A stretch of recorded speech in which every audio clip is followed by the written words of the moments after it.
Toi, Vladimir Ilitch, t'as raison, tu rigoles.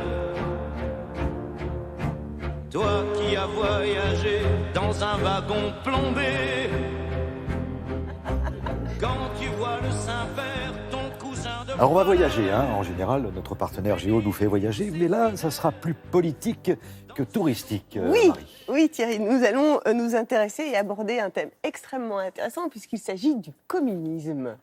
Que reste-t-il du communisme dans le monde? Contrairement à ce qui a pu être dit, l'influence du communisme est encore très présente dans une grande partie de l'humanité. Il y a la Corée du Nord, la Chine, le Vietnam, Cuba aussi. Ce sont des pays qui sont aujourd'hui communistes. Et c'est vrai que dans les années 80, ils étaient beaucoup plus nombreux puisque l'URSS était en place. Ça ne veut pas dire que ça s'est terminé au moment où il y a eu la chute de l'URSS, mais en tout cas, l'expérience historique de ce pays a vraiment marqué, a été une empreinte pour beaucoup d'hommes et de femmes.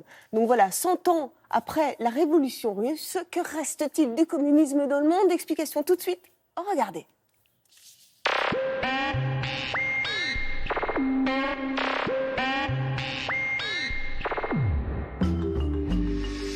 Quelques pays ont encore un régime communiste dans le monde. D'abord, le plus important, la Chine. On pourra aussi parler de la Corée du Nord, du Népal, quelques pays où le Parti communiste est au pouvoir ou en alliance avec le pouvoir. Mais il faut d'abord insister sur le fait que ces pays sont extrêmement différents, ont des sociétés extrêmement différentes par leur histoire, leur culture, etc. Et que nous avons donc affaire à des communismes très différents.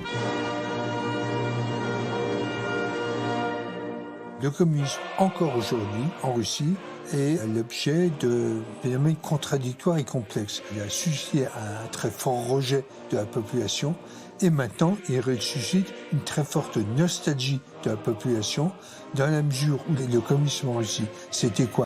La Grande Russie, l'URSS comme on l'appelait, et c'était un pays où il y avait aussi un certain égalitarisme.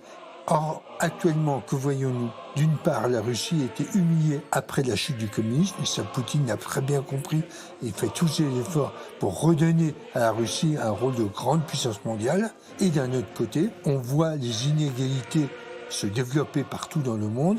Donc le rapport de la Russie est très compliqué parce qu'à la fois ça fait partie de son histoire et à la fois il y a quand même certains éléments dont on se réclame encore. Entre les deux guerres, l'Europe a connu un développement des régimes dictatoriaux en Allemagne, mais aussi en Autriche, en Italie, etc. etc. Le communisme semblait la meilleure réponse et la meilleure alternative à ces dictatures. Et puis, pour un ensemble de raisons, marquées notamment par l'arrivée de Brejnev au pouvoir en Union soviétique, le régime communiste est apparu de plus en plus comme vieilli, sclérosé, incapable de se renouveler, incapable d'entendre l'ouverture que demandait un certain nombre de communistes, et sur le plan politique et sur le plan économique.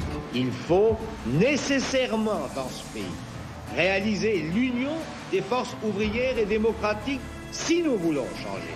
Peut-on penser à partir de là que le communisme est mort? Non, le communisme s'est lui-même greffé sur l'idée socialiste. Et c'était quoi? C'était d'abord l'idée selon laquelle il fallait lutter contre les inégalités, contre le pouvoir de l'argent. Et cette question demeure toujours très actuelle parce que les inégalités qui se sont réduites pendant un certain temps sont de nouveau en train de s'accroître dans le monde depuis quelques années. Donc je pense que l'idée communiste a encore de beaux jours devant elle. Voilà, tout un dossier que vous retrouverez... dans Géo, le magazine Géo donc, qui sort dès demain, et vous retrouverez tout un dossier sur un photographe qui est allé dans les bureaux des militants et qui a choisi donc plusieurs pays. Je vous invite évidemment à regarder, vous allez voir, c'est très sympa.